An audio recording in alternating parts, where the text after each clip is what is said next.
කවීන්ද්‍ර පරාක්‍රම කොටිතුවක්කු කවියා ප්‍රධාන කොට ඇති සියලුම රසික පර්ෂදවලින් අවසරයි. මිතුරු කවි කිරිඳියන් හැම දෙනාගෙන්ම අවසරයි.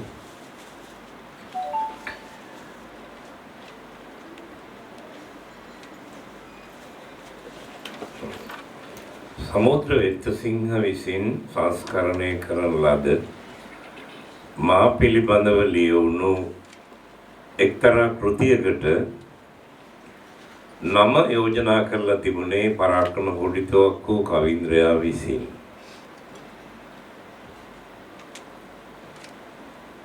ඒක නම් කරලා තිබුණේ රත්නශ්‍රී නවකවියේ චන්ද්‍රෝදය කියලා. චන්ද්‍රෝදයක් තිබිය හැකිද සූර්යෝදයකින් තොරව? චන්ද්‍රයා ලබා ගන්නේ සූර්යාගේ රශ්මිය ආලෝකය.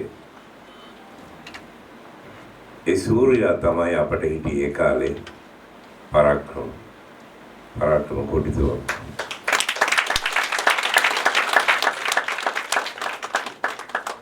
පාසල් අවදියේදී උසස් පෙළ හදාරද්දී මහගමසේකර කවියා එක්ක තිබූ සමීප ඇසුර ඔස්සේ ගිය මම අනතුරුව යොමු වෙන්නේ පරාක්‍රම කොටිතුවක්කු කිවිඳුන්ගේ කාව්‍ය මාර්ගයට, ඒ සදාශ්‍රයට.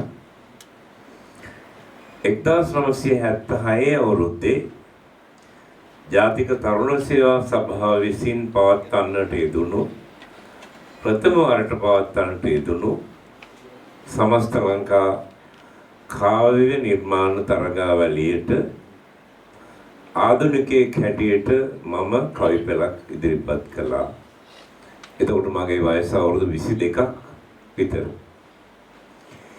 ඒ කාව්‍ය තරගයේ විනිශ්චය කළේ පරාක්‍රම කොටිතුවක්කු කවියා, මොනිකා රුවන්පතිරණ කිරිඳිය, පුද්දාස ගලප්පති කවියා.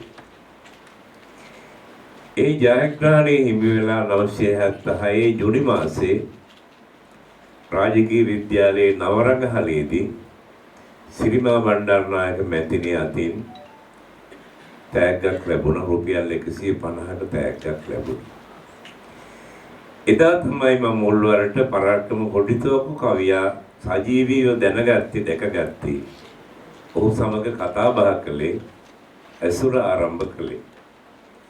ඒ ආශ්‍රය, ඒ සදාශ්‍රය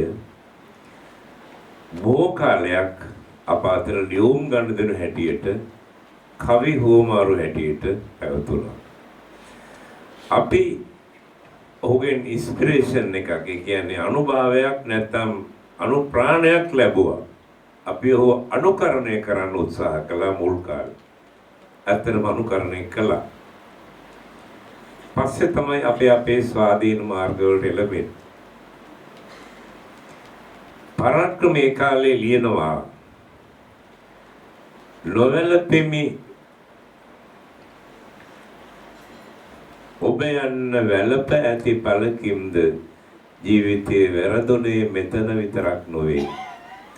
සූරලා ගෙන යන්න මාහදේ පිපුණු මල් නගන වසන්තය ඔබට ගෙන යා හැකිද? ඒ විදිහට ප්‍රේමේ පරාජය හමුවේ අපරාජිත වන ආකාරය අපිට කියා දුන්නා. ඒ විතරක් නෙමෙයි, පරාක්‍රම අපට ලිව්වා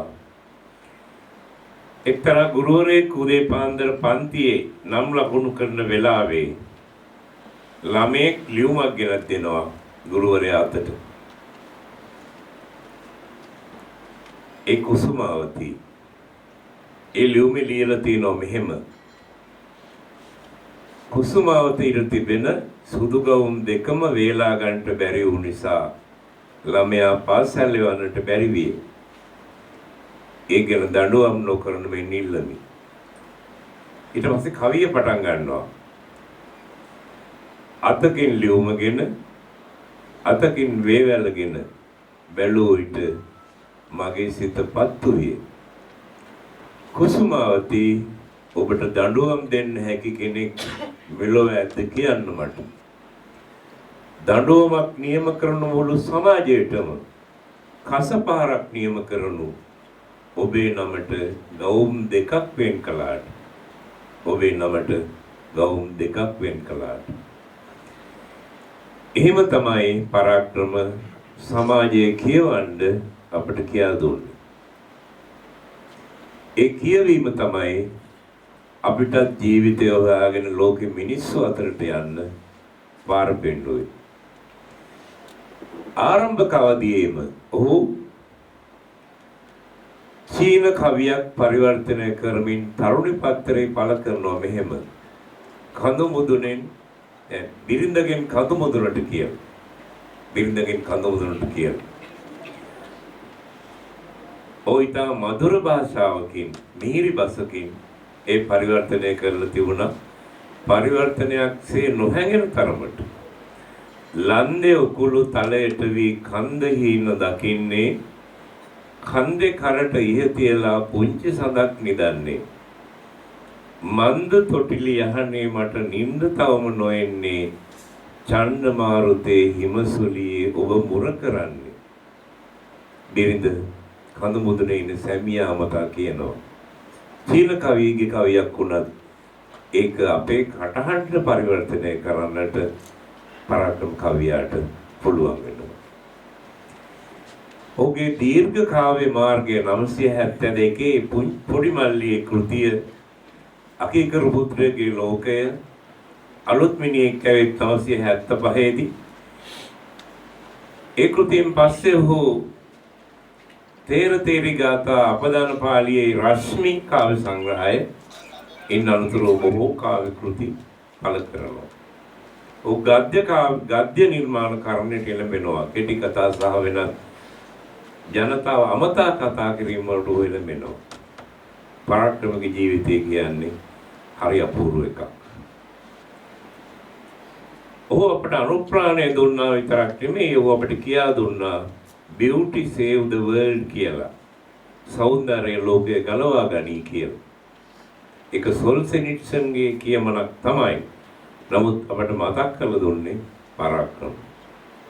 ඒ නිසා මේ කවීන්ද්‍රයාට ඔහුගේ අභිනව කෘතිය එළි දක්වන වෙලාවේ ඊට සම්බන්ධ වෙමින් ඔහුට දිගාසිරි ඔහුට ආරෝග්‍ය භාවය ප්‍රාර්ථනා කරන්න ලැබීම වාසනාවක් කොට සලකනවා. කියදුනි බොහෝ කාලයක් ඔබ අප අතර ජීවත් වෙන්න ඕනේ. අපට මඟ කියා දෙන්න ඕනේ. බොහොම ස්තුතියි.